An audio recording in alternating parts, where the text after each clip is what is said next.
A gente ouve falar direto, mas o que são essas tais de terras raras, hein?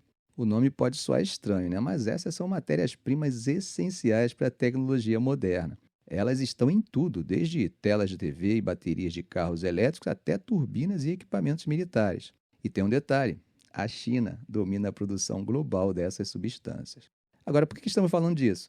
Claro que você sabe, né? Porque a Ucrânia tem depósitos importantes desses minerais. Vamos entender melhor essa história. Bom, a Ucrânia tem 22 dos 34 minerais considerados críticos pela União Europeia. Isso inclui materiais usados na construção civil, ligas metálicas, metais preciosos e, claro, as terras raras.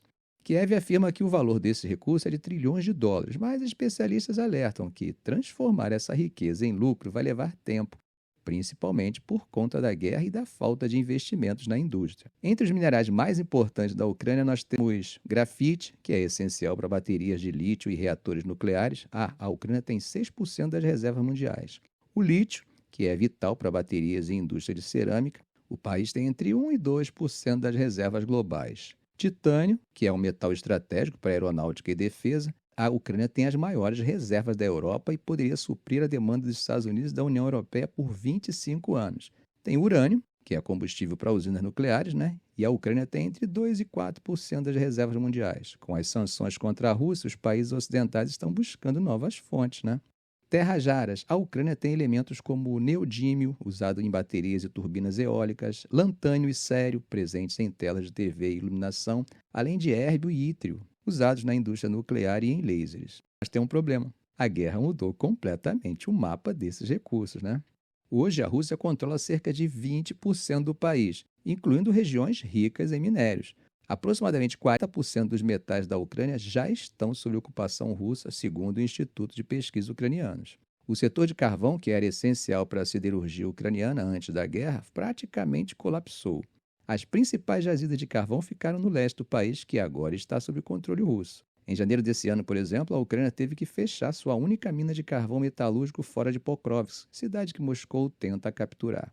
E não para por aí. Pelo menos 2 depósitos de lítio já foram ocupados pelas forças russas, um em Donetsk e outro em Zaporizhia. Kiev ainda mantém o controle de alguns depósitos na região central do país, em Kirovohrad, mas a perda desses recursos é uma grande preocupação.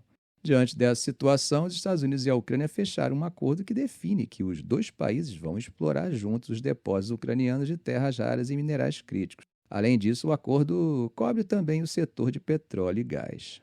Os pontos principais do acordo são a criação de um fundo de investimento para reconstrução, que vai coletar e reinvestir os lucros de extração de recursos naturais ucranianos. Esse fundo vai ser gerenciado por representantes dos dois países. A Ucrânia vai destinar 50% da receita obtida com a exploração de seus recursos naturais estatais para esse fundo.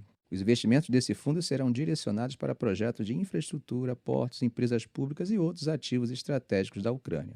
O governo dos Estados Unidos promete um compromisso financeiro de longo prazo para apoiar a economia ucraniana. O acordo também menciona medidas para estabelecer a paz e garantir a segurança econômica do país. Apesar de falar em segurança, gente, o texto não inclui garantias formais dos Estados Unidos para a defesa da Ucrânia.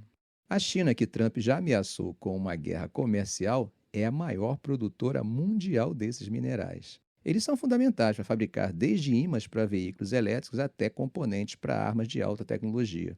É curioso que foi justamente o governo dos Estados Unidos que, durante a Segunda Guerra Mundial, criou a indústria de terras raras e desenvolveu os principais tipos de ímãs usados hoje. Mas ao longo dos últimos 30 anos, a China assumiu o controle total desse setor, deixando os americanos extremamente dependentes de Pequim. Um relatório do Serviço Geológico dos Estados Unidos, publicado nesse ano, mostrou que 70% das importações americanas de terras raras vêm da China. Isso acontece porque os Estados Unidos têm apenas uma única mina e não possuem capacidade para processar esses minerais internamente. Ou seja, o governo americano quer garantir um novo fornecedor para reduzir essa dependência chinesa. E a Ucrânia, com suas grandes reservas, se tornou um parceiro estratégico nessa missão. A assinatura do acordo é um primeiro passo, né? Mas a questão real é quanto tempo vai levar para que a Ucrânia consiga estruturar sua indústria mineral em meio à guerra. O setor já enfrentava problemas antes da guerra, e agora a destruição da infraestrutura só piora as coisas. Além disso, há o risco de novos avanços russos comprometerem ainda mais o acesso da Ucrânia a esses recursos. Se Moscou tomar controle de mais territórios ricos em minerais, a viabilidade do acordo com os Estados Unidos pode ser drasticamente reduzida. Então, no curto prazo, a assinatura desse pacto é mais um movimento estratégico dos Estados Unidos na disputa com a China. Mas no longo prazo, o sucesso desse projeto vai depender de como a guerra vai evoluir e da capacidade da Ucrânia de reconstruir sua economia. Ficamos por aqui. Se esse vídeo foi útil a você, faça um comentário, compartilhe em suas redes sociais, dê um like. E é claro, se ainda não for inscrito, inscreva-se no canal e ative o sininho para não perder os próximos vídeos. Ok, gente? Um grande abraço do professor Arão Alves.